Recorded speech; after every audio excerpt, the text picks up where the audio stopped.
Flash of news. Chase your accuracy news.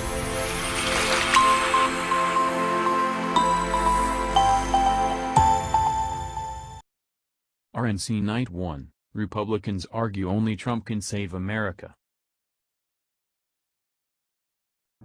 President's allies and family issue dark warnings of what's at stake in the election, and an array of misleading claims. Republicans have used the first night of their national convention to issue dark warnings about the future of America, arguing that re-electing Donald Trump is the only way to save the country from falling into socialism, economic ruin, violence and anarchy. Monday night's theme was officially the Land of Promise, but the collection of speeches offered an almost apocalyptic vision of what's at stake in November's elections, and a dizzying array of misleading claims.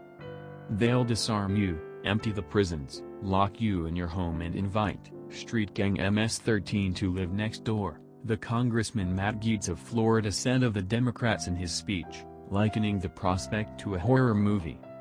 The same socialist policies which destroyed places like Cuba and Venezuela must not take root in our cities and our schools, Trump campaign senior advisor Kimberly Guilfoyle warned in a loud, inflammatory speech to an empty room. Directly lifting a line from the Democratic presidential candidate Joe Biden's stump speech, Guilfoyle, whose partner is the president's son Donald Trump Jr., said, "This election is a battle for the soul of America. Your choice is clear." Guilfoyle described Democrats as focused on enslaving Americans to their liberal ideology to the point that you won't recognize the country yourself. While Biden has moved to the left during his presidential campaign, he is regarded as a moderate within the party, and spent much of the Democratic convention last week touting his support among anti-Trump Republicans. Other featured speakers described the incumbent president as a compassionate man who succeeded through his first term in office in the face of radical Democrats and the media, both presented as the president's coordinated enemies hell-bent on blocking his initiatives.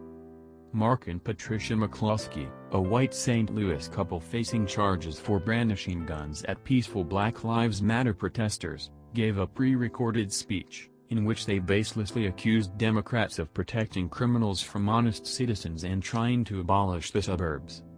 The dark tone was apparent to political operatives. The campaign said the convention would be about hope and light, but so far most of the speeches are extreme fear porn, one veteran Republican presidential campaign operative told The Guardian.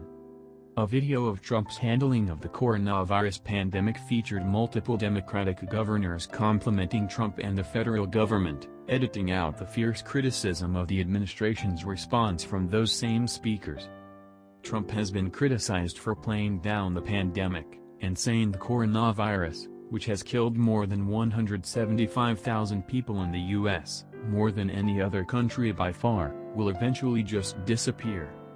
Voters have increasingly viewed the president's handling of the coronavirus pandemic in a negative light. A new Gallup poll found that just 36% of Americans surveyed approve of how he's handled the pandemic, while 63% disapproved. As the night wore on, the more high-profile speakers took aim at Biden and his running mate Kamala Harris. Joe Biden and the Democrats are still blaming America first. Donald Trump is putting America first. And he deserves 4 more years as our president, the former UN ambassador Nikki Haley said, who is seen as a potential Republican presidential candidate for the 2024 election. President Trump brought our economy back before, and he will bring it back again. One of the most common warnings throughout the night was about cancel culture, the blanket censorship of public figures. Haley said Trump knows that political correctness and cancel culture are dangerous and just plain wrong. Joe Biden and the radical left are also now coming for our freedom of speech and want to bully us into submission, Trump Jr. argued in his speech, again to an empty room. If they get their way, it will no longer be the silent majority, it will be the silenced majority.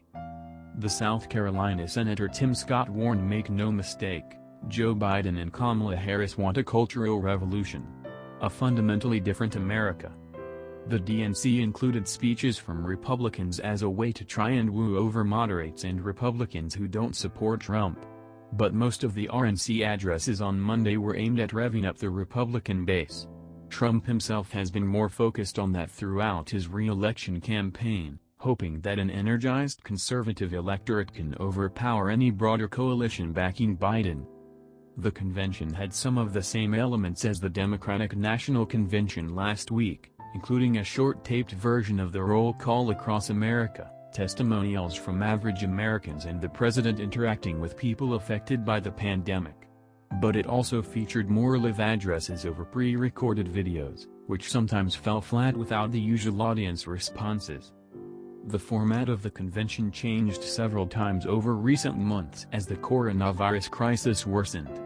But despite health concerns, more than 300 cheering Republicans convened in Charlotte, North Carolina, on Monday to officially nominate Trump as the party's presidential candidate. In a preview of what was to come later in the evening, Trump claimed without evidence that the Democrats were attempting to steal the election. "The only way they can take this election away from us is if this is a rigged election," Trump told the 336 delegates in the hall, who had traveled to the convention from the 50 states and U.S. territories. "They're trying to steal the election." The majority of speakers at a political nominating convention such as the RNC or the Democratic National Convention are usually current or former elected officials. But this year many of the speakers are celebrities for the conservative wing of the party. Over the next 4 days the RNC is poised to be the latest example of the Republican Party's complete shift over to a political party centered on Trump. The revised party platform for the convention this year is just an expression of support for the president's second-term agenda. And none of the featured speakers at the convention are Republicans who have strongly dissented with Trump. A few, like the former Arizona Senator Jeff Flake, have instead endorsed Biden. Usually former presidents attend their party's nominating convention, but former President George W. Bush, the only living former Republican president, is not attending or offering a taped video. All three former living Democratic presidents participated in last week's Democratic National Convention. Both national and statewide polling has shown Trump trailing Biden, and although polls have recently tightened, Biden came out of his party's convention with a polling bump. Trump and his aides are hoping the convention will help shift both Trump's approval numbers and the national spotlight in the president's favor.